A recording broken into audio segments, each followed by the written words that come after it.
Lex Hale asking, much respect, Dame, first off. You're a legend in my eyes, and I will have a sit-down conversation with you one of these days when I will.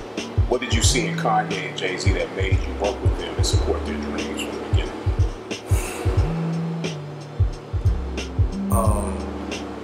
It was Jay's perspective, because he acted like a Harlem nigga. You know what I'm saying? Like, his approach was more about money, and the way he controlled people, whether he believed in it or not, was for people to stick together, you know, to move as a team, and I really believed in that. As far as Kanye went, it was because he was like, he had a lot of courage, you know, he did the things that you needed to do at a professional level, you know, and he did it until he got really good at it. You know what I mean? But you know, his talent was really brought to my attention as an artist by Biggs. And he had noticed it. You know, he was going kind of hard. But, you know, the way I approached things was I believed in everybody equally. It's just not everybody took the opportunity and ran with it. You know what I mean? Like, everyone had the same opportunity. Jay, Kanye, everyone that Cameron, people do different things based on what their ceiling is, what they believe is a win. You know what I'm saying? It's funny sometimes, you know, I'm around certain people and they're living a certain quality of living around certain people, and in their mind they're winning, you know, but if they were in a different circle they'd be completely losing. But those kind of people just stay out of that circle. You know what I mean? So the amount of effort that they put into things based on how much they really want to gain. Me, what I consider a win is a lot different than what other people, you know, we spoke about this before. So, you know, I tend to try to put myself in a place where I look like I'm struggling as opposed to a place where I'm a bully. You know, rather than be a big fish in a little pond, I'd rather be a little fish in the ocean trying to get that yacht. You know what I mean? The challenge is more for me. I don't like being the smartest guy in the room.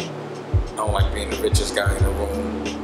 You know, I feel more insecure when I'm that guy as opposed to the reverse. I don't know if I'm weird or something. It's like I don't like fish. But when I'm the big fish in the room, I feel like everybody's trying to get at me. You know what I'm saying? I can't be myself. Everybody's watching. But when there's other big fish in the room, I can just be myself. Like, if you notice, I try to be places where, you know, I can still be game. Because, like, before I was, you know, like, I don't want to say famous, but before a lot of people knew who I was, you know, if you ask people, I was very outgoing in a way where I acted more famous than I was. You know what I mean? And that was always fun to me. So then once you get famous and you act famous, it's kind of corny. So you gotta, like, tone it down. So I have to figure out a different game to play. You know what I'm saying? Like, I used to act famous before I was famous. That was my game. In my mind, I was famous. But, like, to no one else I enjoyed that. You know, in my mind, when I was hearing the music in my head. But, you know, once I got kind of famous, that game got corny. So I had to figure out because I thought it turned into a hey, look at me game. It's just different, you know? It just looks like you're looking for, and again, back in that day, I guess I was looking for attention a lot. You know what I mean? I definitely had, as a young man, you innately have insecurities. You know what I mean? So I used to address them by bringing attention to whatever weaknesses I thought I had, so that I would have to work it out on the spot. I still do that. You know what I mean? Like, even when I shot this movie Los Angeles, the script changed after the first night, and then it turned into a shooting on the spot. You know what I mean? And writing things on the spot. It was like organized confusion, but it turned into art. You know what I mean? Right.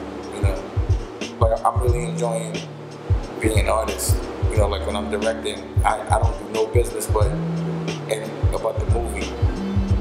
And directing is like a business, like being a CEO and making sure people are doing what you need done. You know, so it helps, but the time just flies. You know what I mean? It's like I'm really enjoying being creative. I don't really even want to do any business anymore. I just want to direct.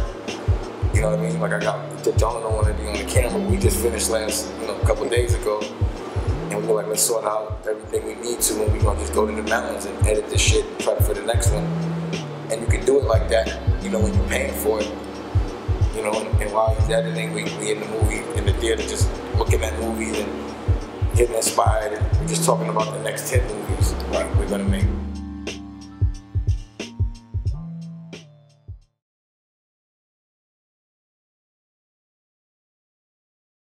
I